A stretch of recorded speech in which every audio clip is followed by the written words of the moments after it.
tapped him, you know, he turned around and it was like, what up, Nip? I turned around, he was like, hey, you Firebug, huh? I said, yeah. He said, you from Centennial Park? I said, yeah. He said, yeah, bro, I respect you. That's the first thing he said. He said, I respect you, bro.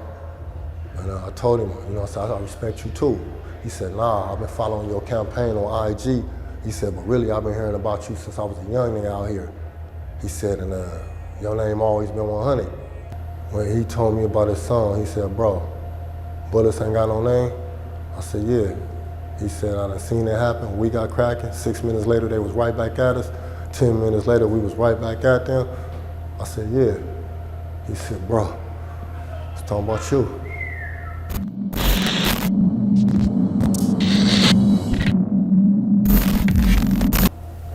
All right, man.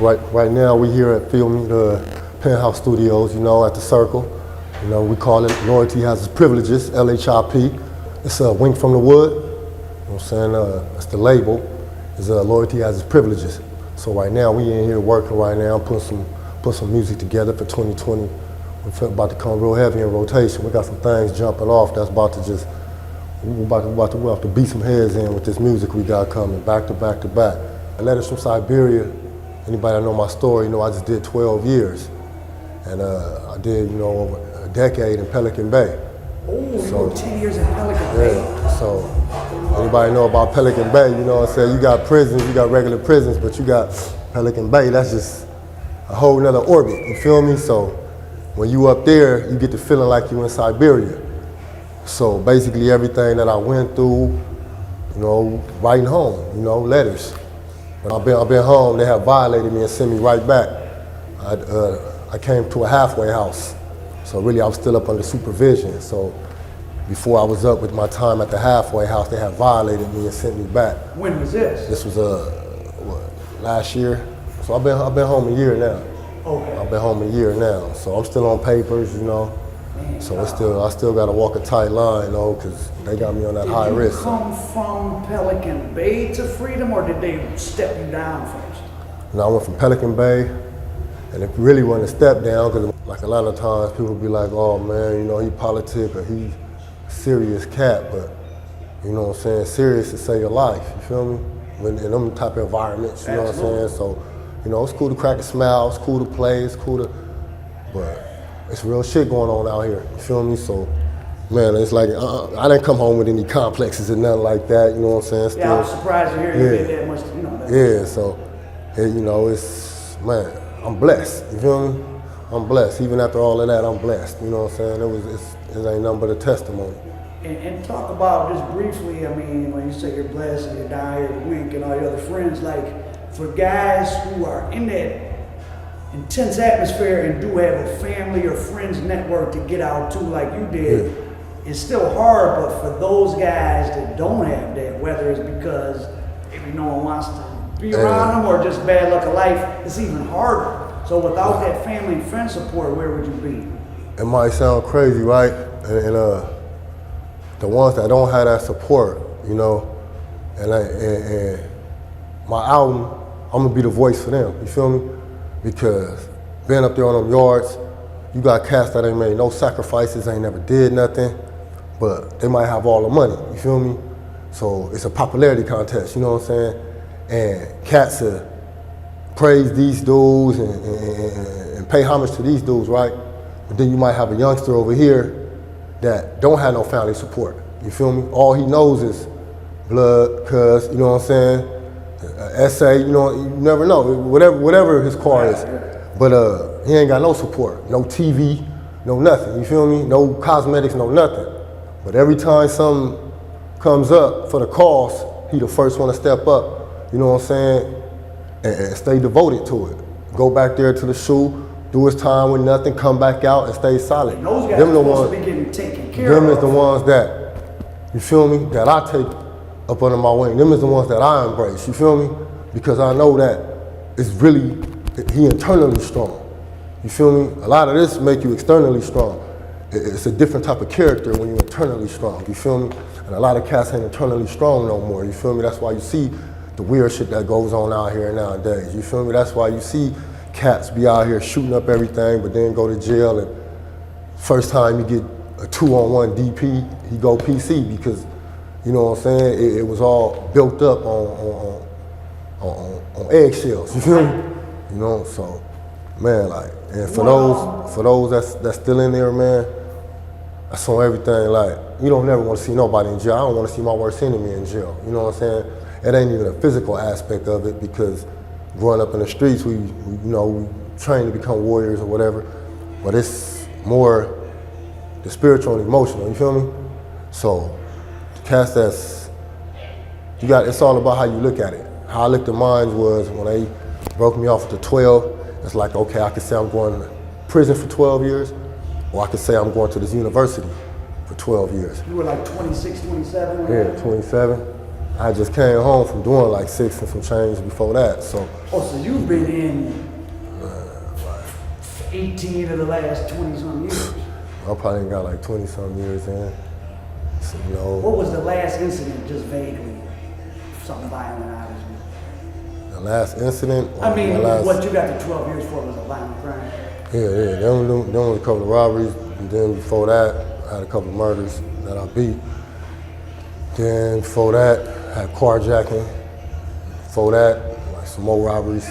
Once your face gets in the book and they're putting it in front of different victims. But see, my face be out the book for a while because every time they get me, I'll be gone. You feel me? I'll be gone. When they see me again, I got a goatee and they like, man, ain't that little kid that used to, yeah, man, he was gone for a while, so. What part of the LA general area are you from? I'm from Inglewood. And for those, I mean, that's a name that, I mean, I'm living here now, but I'm from Detroit. Yeah. So I'm kind of getting the sense of how the different areas are. Yeah, Hyde Park, Okay, so that's right.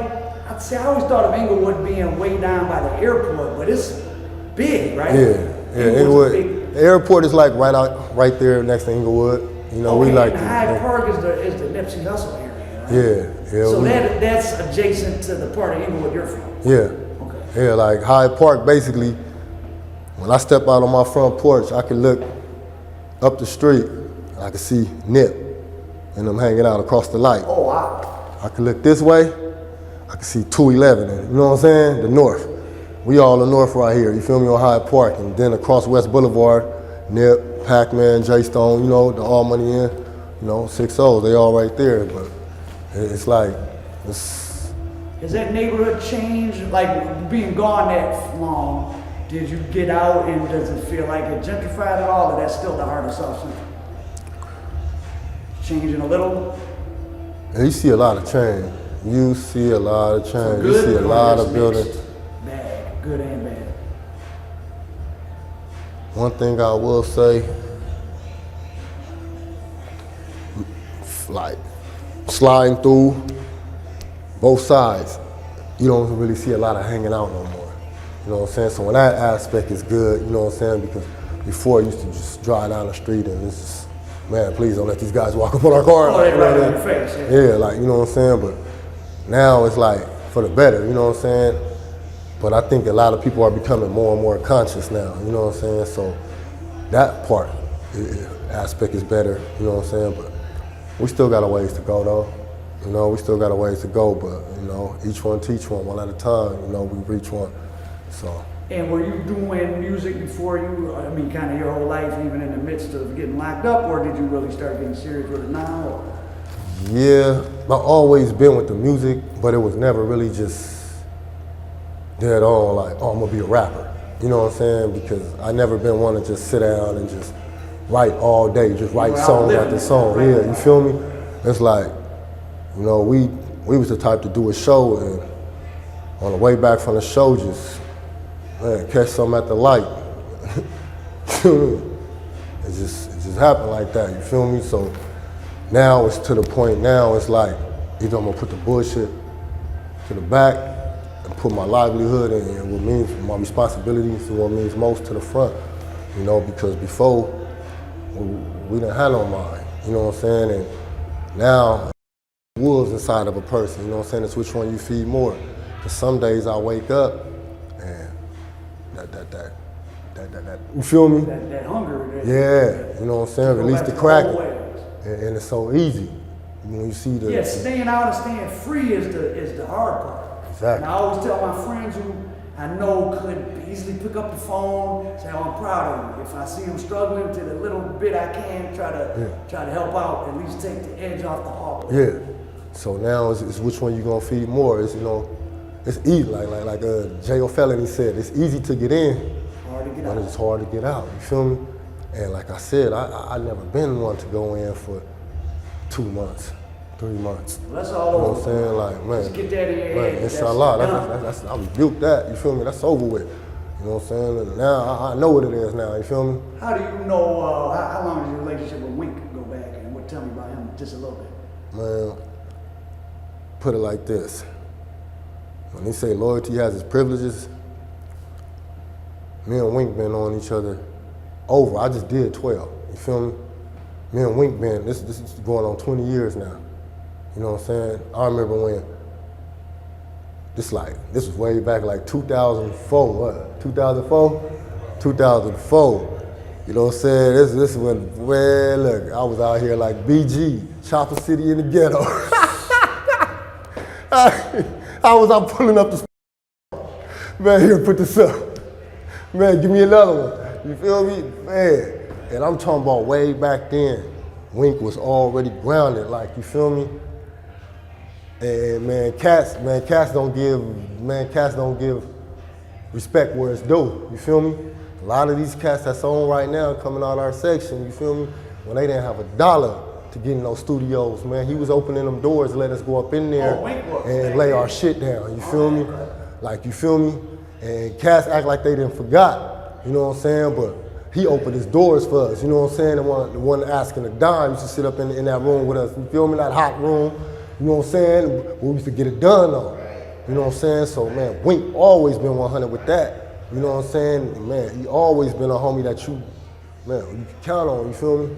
And now, man, I'm just thankful to God that I'm seeing the fruits of his labor starting to pay off. You feel me? It's paying off now, only after all of that. You know what I'm saying? Because he been in the game for it. You know what I'm saying? But he was just never in the forefront. You know what I'm saying? So man, everything that's happening right now, he deserved that because he been 100 since the day one. 100. Now, without getting into specifics and names of organizations, but you in the past said you had some sort of conflict with Nipsey, and you were able to kind of randomly bump into him right before he passed, and you had a positive interaction like the day or two before he passed. Just kind of where were you at, and how did you see him, and what was the interaction between you guys? This last, just recently. Man. Yeah, man. Where were you at? Restaurant? Yeah, we ended up running into each other at a restaurant on Slauson and Overhill, like right there where you from. But as far as a conflict, you know what I'm saying? Well, let's just say our neighborhood's always been at conflict since the beginning, right? But it was, an incident way back that. Let's just say involved the two of you personally? Yeah. Oh, wow. Yeah, but it was way back, but we didn't know it at the time. So we discovered it later on, you know what I'm saying? But the same day. This was before he was Just before he blew up as a rapper, you feel me? He probably like 18, 19 years old or something like that. Nipsey definitely, at least at one point, was he was really from over there. That's why I respect it. You know what I'm saying? It ain't about a person being a motherfucking worst enemy nowadays, because nowadays when you look around, your worst enemy might be right in your household. Perfect example. You know what I'm saying? So you can't think like that no more. You feel me? So when you guys saw each other in that restaurant that day, what was the vibe? What happened? Really, I think the vibe was anointed by God. It had to be, you feel me? Because it went on 2 or 3 days before when I seen him not even 24 hours before he got killed, you feel me? So I seen him Saturday evening. He got killed, Sunday? So what did you walked guys, in. Did you have much of a conversation? I saw you were exchanging a lot of texts. Yeah, it was crazy. I woke up that morning, I think I woke up in like Manhattan Beach or something like that. And me and baby, we was smashing back. And I'm like, we were trying to get something to eat, you feel me? But we couldn't make up where we was about to eat at. So when you go into the jungles, once you hit Slauson and Overhill, once you pass Slauson, going up the, what's that, Overhill? You know, it's nothing right there, you feel me? So it's like either we gonna eat somewhere right here, or, you know what I'm saying? So we got right there to the light. And I'm like, man, fuck it, just go right here, you know what I'm saying? I said, I remember I had ate right here when I first got out the pen, like 2004 or something. So it ain't the one on the corner, it's the little hole in the wall right there, a little Mexican restaurant.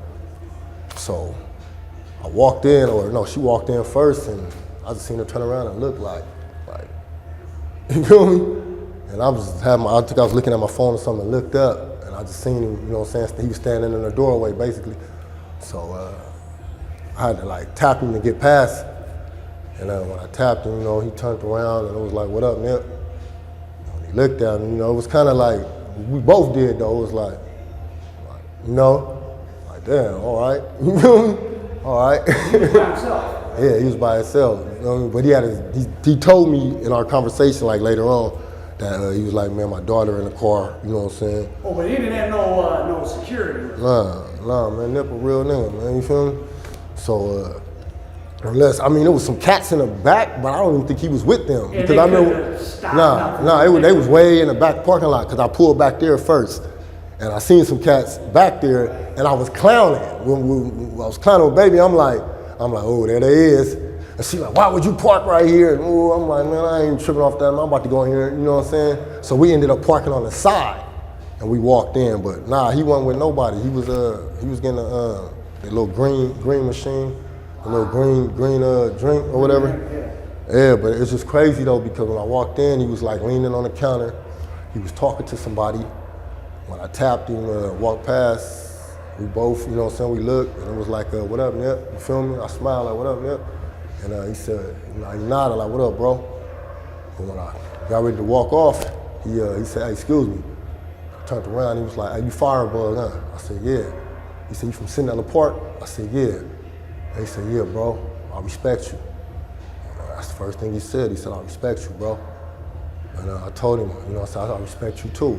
He said, nah, I've been following your campaign on IG. He said, but really, I've been hearing about you since I was a young nigga out here. He said, and your name always been 100. He said, and me and my niggas, we be paying attention. Just because we don't press the like buttons, just know, you know what I'm saying? We saluted though. And I told him, I said, man, you know. Wait a second, so within that world, I ain't saying names, but like, you ain't supposed to hit the like button or something? No, I mean. If it's the quote unquote enemy? Yeah, I mean, you feel me? Because you grew, man, everything that you grew up on is to hate them. Yeah. You feel me? So any just favoritism toward them, any type is like a weakness. You feel me? I mean, that's what we came up on once upon a time. So somebody might say something to somebody like, hey, what? I saw you like so-and-so's thing, and it might be some type of problem. I mean, that'd be petty, you feel me? Because it's cast that, you feel me, across the tracks that, man, if he's speaking some real shit, you feel me, I'm finna, you know what I'm saying? Especially at the level where I'm at, I'm never finna disrespect my homies. You know what I'm saying? I'm at a level now where, you know, when we grew up. Well, you could probably get away with doing things but, maybe. I wouldn't take it for granted or nothing like that. You feel me? Because ain't nobody bigger than the program. But it's just you become a man. You feel me? That's like when we was growing up. I might pronounce his hood in a disrespectful manner. Like, you know what I'm saying? They gonna address my hood in a disrespectful manner. But now, I'm a grown man, so it's like, okay, you feel me, I'm from families, or you from neighborhood. I'm not finna disrespect because I just walked the yard with cats with. We done had to take shit down together, other races you guys to gotta form together. You feel me? So for me to sit here and spread with this man, watch this man back when we go to chow and all of that, but then get back over here and say, oh man, fuck you. That's an interesting phenomenon. I want to carry myself and be able to speak what I say behind your back in your face. Because I don't ever want to say, oh man, fuck this, whoopty whoop. And then turn right here and somebody, oh man, well you just said, nah, we don't, I can't live my life like that. You know what I'm saying? I'm gonna meet aggression with aggression. And I'm gonna meet humbleness with humbleness. You feel me? And he was humble, but he was strength. You know what I'm saying?